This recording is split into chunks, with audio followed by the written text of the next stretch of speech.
Hello everyone, स्वागत है आपका हमारे इस चैनल NKGS स्टडी पर। इस वीडियो में आपको वैदिक सभ्यता के बारे में बताने वाला हूं। इससे पहले दो वीडियो मैंने आपको सिंधु घाटी सभ्यता के बारे में बताया। इस वीडियो के माध्यम से हम लोग वैदिक सभ्यता की आधारभूत समझ लेंगे।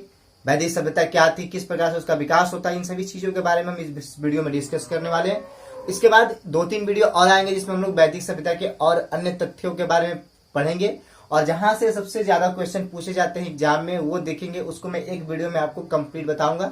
तो चलिए वीडियो को स्टार्ट करते हैं और देखते हैं कि सबसे पहले वैदिक सभ्यता है क्या।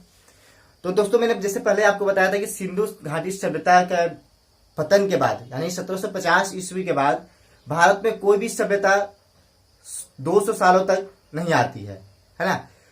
एक नई सभ्यता का जन्म होता है 1520 सी के आसपास में, ऐसा माना गया है, जिसको कि वैदिक सभ्यता के नाम से जाना जाता है। अब इसका वैदिक सभ्यता नाम क्यों दिया गया? तो जैसा कि मैंने आपको पहले बताया था कि सिंधु घाटी सभ्यता का नाम सिंधु घाटी सभ्यता इसलिए पढ़ा या हड़प्पा सभ्यता इसलिए दिया गया क्योंकि उसमें जो खोया गया सबसे पहला स्थल था वह हड़प्पा स्थल था, इसलिए उसका हड़प्पा सभ्यता नाम दिया गया। या सिंधु नदी घाटी के आसपास होने के कारण इस सभ्यता का नाम सिंधु घाटी सभ्यता पड़ा था। उसी तरह से वैदिक सभ्यता का नाम वैदिक सभ्यता इसलिए पड़ा क्योंकि इस सभ्यता के बारे में जो भी हमें जानकारी मिलती है उसमें वेदों का बहुत ही ज्यादा महत्वपूर्ण रोल रहता है। यानी कि वेदों के कारण ही इस सभ्यता के बारे में हमें जानकारी मिलती है और इस सभ्यता में वेदों का विकास होता है, वेदों की रचना की जाती है, जिसके कारण इस सभ्यता को वैदिक सभ्यता के नाम से जाना जाता है। तो चलिए अब आगे बढ़ते और वीडियो में देखते हैं पूरे डिटेल से। जिस तरह से मैंने बताया था आपको कि सिंधु घाटी सभ्यता जो है एक नगरीय सभ्यता है, उसके अनुरूप उसका विकास होता है। नगर के रूप में बड़े बड़े हमें नगर देखने को मिलते हैं, जैसे हड़प्पा सभ्यता हो गया, लोथल हो गया, कालीबंगा हो गया। उसी तरह से अगर हम बात करें उसके विपरीत वैदिक सभ्यता को ग्रामीण सभ्यता के नाम रूप में भी जाना जाता है। यानी कि अगर हम बात करें कि इसमें जो जनजीवन था वैदिक सभ्यता में वो ग्रामीण परिवेश का था, यानी कि यहाँ पे ग्रामीण लोगों का विकास होता है, गाँव का विकास होता है। जबकि उसके अपोजिट अगर हम बात करें सिंधु घाटी सभ्यता में नगर का विकास होता है, नगरीकरण के बारे में हमें जानकारी मिलती है। तो यहां से एक पॉइंट और यह भी आता है कि भारतीय इतिहास में अगर देखा जाए तो सिंधु घाटी सभ्यता यानी कि पहले नगरीकरण का विकास हुआ है, नगर आपको देखने को मिला है, और उसके बाद बहुत दिनों बाद जो है हमें एक ऐसी व्यवस्था देखने को मिलती है जो कि पूर्ण रूप से एकदम ग्रामीण परिवेश वाली आपकी सभ्यता होती है। ठीक है। उसके बाद अगर हम बात करें तो वैदिक सभ्यता को ऐतिहासिक काल में रखा गया है। इसका कारण यह है कि इस सभ्यता में जो हमें साक्ष्य मिले हैं वो पुरातात्विक साक्ष्य और साहित्य के साक्ष्य दोनों मिले हैं। ठीक है। मतलब कहना क्या है कि इसमें जो हमें साक्ष्य मिले हैं उसको पढ़ा लिखा भी जा सका है, यानी कि उस जो भी लिखा गया है उसको आसानी से पढ़ा जा सकता है। इसी कारण से इसे ऐतिहासिक काल के में रखा जाता है, जबकि सिंधु घाटी सभ्यता को जो है वो आदि ऐतिहासिक काल में रखा गया है। इसका कारण यह है कि उस सभ्यता में जो हमें साक्ष्य मिले हैं लिखित रूप से या चिन्हों के संबंधित, उसे अभी तक पढ़ा नहीं गया है। तो ये एक मैंने ब्रीफ इंट्रो दिया आपको वैदिक सभ्यता के बारे में। अब कुछ इसके डिटेल को देख लेते हैं हम पॉइंट वाइज से। तो जैसे कि अगर हम बात करें तो देखिए वैदिक सभ्यता को मुख्य रूप से 2 पार्ट में डिवाइड किया गया है। पहला कौन सा है? तो पहला आपका आता है पूर्व वैदिक काल और दूसरा है उत्तर वैदिक काल। पूर्व वैदिक काल का अगर हम समय बात करें तो 1500 BC से लेकर 1000 BC, यानी कि 1500 ईसा पूर्व से लेकर 1000 BC यानी 1000 ईसा पूर्व के कालखंड को पूर्व वैदिक काल के रूप में जाना जाता है। यानी कि जो वैदिक सभ्यता की शुरुआत का जो दौर होता है उस समय के काल को पूर्व वैदिक काल या ऋग वैदिक काल के नाम से भी जाना जाता है। यानी कि पूर्व वैदिक काल को ऋग वैदिक काल के नाम से भी या ऋग वैदिक कालीन सभ्यता के नाम से भी जाना जाता है। उसके बाद उत्तर वैदिक काल यानी कि पूर्व वैदिक काल के बाद का जो समय होता है उसे उत्तर वैदिक काल कहा गया है और इसका समय जो है वो 1000 BC से लेकर 600 BC तक का है।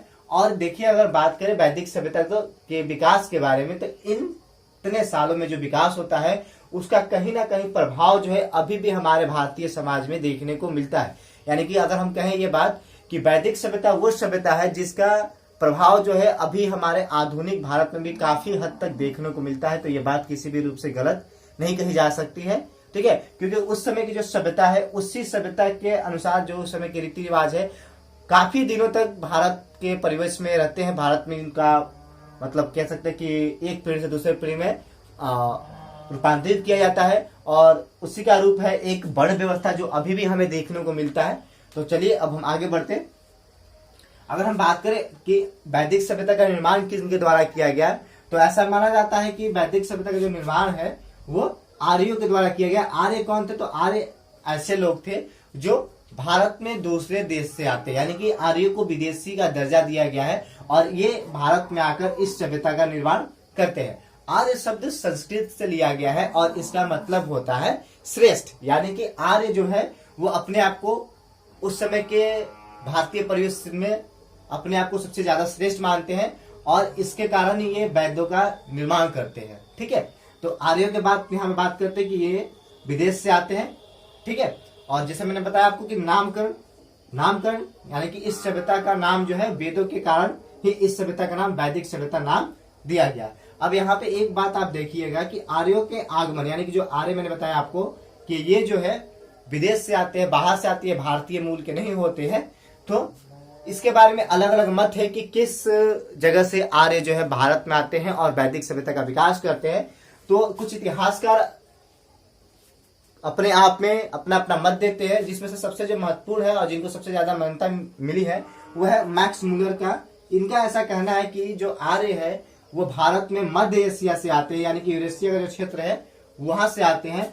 उसी तरह से अगर हम बात करें डॉक्टर संपूर्णानंद की, तो इनका कहना है कि जो आर्य है वो आल्प्स पर्वत के आसपास के क्षेत्र से आते हैं। तो इन दोनों का मत ही सबसे ज्यादा माना जाता है। इसका वजह यह है कि दोनों जो है एकदम एक दूसरे के पास से सटे हुए इलाके हैं, और ऐसा भी है कि इस वैदिक सभ्यता के काल में, यानी कि 1400 ईस्वी के बीसी 1400 बीसी के आसपास में जो सभ्यता भारत में रहती है और जो यहाँ के साक्ष्य होते हैं, जो यहाँ का रहन सहन होता है, वही मध्य एशिया के समय में देखने को मिलता है। तो इसलिए ऐसा माना जाता है कि आर्य जो है वो मध्य एशिया से ही भारत में आते हैं। उसके बाद अगर हम बात करें बाल गंगाधर तिलक, इनके अनुसार आर्य जो है उत्तरी ध्रुव यानी कि आर्कटिक क्षेत्र से आते हैं भारत में, और स्वामी दयानंद सरस्वती के अनुसार जो आर्यों का आगमन होता है वो तिब्बत क्षेत्र से होता है।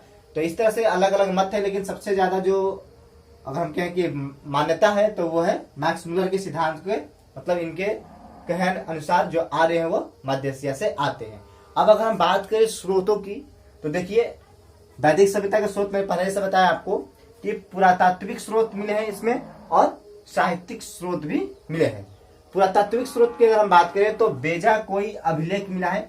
ठीक है, बेजाकोई एक अभिलेख मिला है मध्य एशिया में 1400 बीसी के आसपास का यह अभिलेख है, जिसमें भारतीय देवताओं का जिक्र किया गया है, जैसे इंद्र भगवान का, वरुण का, मित्र का, नातास्य देवता का, इन सभी भारतीय देवताओं का जिक्र होता है। इसलिए ऐसा माना जाता है कि मध्य एशिया से ही आर्यों का आगमन हुआ था भारत में। ठीक है, उसके बाद अगर हम बात करें तो पूर्व वैदिक काल यानी कि ऋग वैदिक काल के समय का एक जो है मृदभांड मिला है, जिसको कि गैरिक मृदभांड यानी कि ओसीटी के नाम से जाना जाता है। उसके अलावा अगर हम बात करें उत्तर वैदिक काल के समय का एक चित्रित धूसर मृदभांड, मतलब एक क्या कहते हैं मिट्टी का बर्तन होता है, घड़े के आकार का होता है, जिसपे अलग अलग प्रकार के चित्रकारी किए जाते हैं। तो वैसे साक्ष्य मिले हैं बहुत सारे, जिसको कि PGW के नाम से भी जाना जाता है। ठीक है, अगर हम साहित्यिक स्रोत की बात करते हैं तो वैदिक सभ्यता में साहित्यिक स्रोत सबसे जो महत्वपूर्ण चीज आता है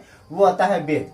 वेदों की रचना होती है इस समय, और इसी कारण इस सभ्यता का वैदिक सभ्यता नाम दिया गया है। और टोटल 4 वेदों का रचना किया जाता है इस सभ्यता में, जिसका सब नाम यह है ऋग्वैदिक काल, सामवेद, यजुर्वेद और अथर्ववेद। इसमें सबसे जो पुराना हमारा वेद है वो कौन सा है? ऋग्वेद है, और सबसे प्राचीन है, और इस समय के पीरियड को ही हम लोग पूर्व वैदिक काल या ऋग वैदिक काल सभ्यता के नाम से जानते हैं।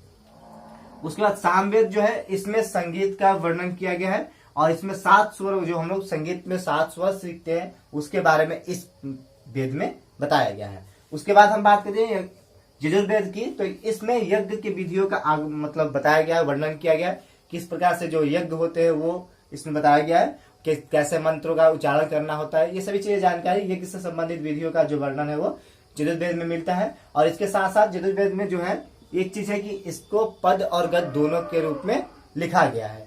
और उसके बाद अथर्ववेद जो है इसमें जादू टोना वशीकरण और समाज के परिवेश में रहने वाले विधियों के बारे में वर्णन किया जाता है। और सबसे पुराना वेद जो है ऋग्वैदिक है और नया जो है वो अथर्ववेद है, मतलब इस पीरियड के अकॉर्डिंग, ठीक है। उसके बाद उपवेद का भी मतलब इस कालखंड में रचना किया गया है और उसके बारे में हम लोग पढ़ेंगे अगले वीडियो में। जितना सारा वीडियो में बताऊंगा उसमें मैं आपको वेद के बारे में, अब जब हम वीडियो पढ़ेंगे इसके बाद में, तो ऋग्वैदिक काल का मैं एक अलग वीडियो बनाऊंगा, उत्तर वैदिक काल का एक अलग वीडियो बनाऊंगा और उसके बाद जितने सारे क्वेश्चन आते हैं उसका एक अलग वीडियो बनेगा, जिसके माध्यम से हमें कोई भी क्वेश्चन अगर इस वैदिक सभ्यता से आता है तो छूटेगा नहीं, ठीक है। तो उपवेद उपनिषद इन सभी की भी रचना की जाती है इस कालखंड में और इन सभी को बहुत आसानी से पढ़ा जा सका है, इसीलिए वैदिक सभ्यता के बारे में हमें बहुत विस्तृत रूप से जानकारी प्राप्त होता है, ठीक है। वैदिक सभ्यता के बारे में कुछ और बात कर ले तो देखिए इसमें घोड़े का प्रयोग होता है, इस सभ्यता में घोड़े का प्रयोग किया जाता है।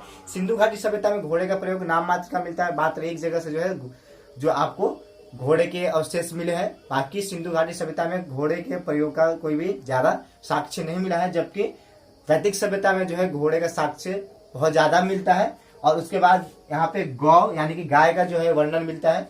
अगर हम बात करें घोड़े का जो शब्द है, नाम जो है, ये पूरे इस कालखंड में 216 बार लिया गया है। उसके बाद गौ का जिक्र जो है 176 बार किया गया है वेदों में और वृषभ यानी कि बैल का जो है वो 170 बार किया गया है। शेर सिंह यानी कि हाथी, इन सभी का जो नामकरण है इनका नाम जो है बहुत ही कम लिया गया है इनके मुकाबले में। तो ये चीज पॉइंट था। वर्ण व्यवस्था की जो शुरुआत है वो इस वैदिक सभ्यता से ही होती है, जिसमें ब्राह्मण क्षत्रिय वैश्य और शूद्र जो आता है, ठीक है, जिससे कि हमारे प्राचीन भारत का एक परिवेश तैयार होता है। और वैदिक सभ्यता के उपरांत ही भारत में जो है जनपद महाजनपद इन सभी का एक तरह से हम कहते हैं विकास होता है और उसके बाद हमें मगध साम्राज्य जैसा जो है बड़ा एक साम्राज्य भी देखने को मिलता है। तो उसका कहीं ना कहीं अगर हम नींव रखते हैं तो वो वैदिक सभ्यता से ही पड़ जाता है। वैदिक सभ्यता में जब हम आते हैं उत्तर वैदिक काल में, तो इसमें कृषि के क्षेत्र में पशुपालन में अत्यधिक वृद्धि होता है, जिसके कारण अन्य छोटी छोटी राजनीतिक संस्थाओं का जन्म होता है। उसके उपरांत वो संस्थाएं जनपद में बदलती है, जन से जनपद में, जनपद से महाजनपद में, और समय के साथ साथ हमें मगध साम्राज्य, वैशाली का जो है और बहुत कुछ हमें देखने को मिलता है, ठीक है। तो इसका न्यू यही होता है। तो ये मैंने आपको वैदिक सभ्यता का एक बेसिक अंडरस्टैंडिंग दिया कि वैदिक सभ्यता क्या होती है और किस तरह से इसका विकास होता है भारत में। तो आशा करता हूं कि ये वीडियो आपको समझ में आया होगा। अगर कहीं कोई दिक्कत होता है तो आप मुझसे कमेंट बॉक्स में पूछ सकते हैं। वीडियो कैसा लगा ये जरूर आप मुझे कमेंट बॉक्स में बताइएगा और बहुत ही जल्द 1-2 दिनों में मैं बाकी जो भी इसके वीडियो है अपलोड कर दूंगा। तो अगर चैनल पर आप नए आए हैं तो चैनल को जरूर सब्सक्राइब कर लीजिए और वीडियो अच्छा लगे तो इसको लाइक करिए, कमेंट भी करिए। चलिए मिलते हैं अगले वीडियो में, तब तक के लिए बाय।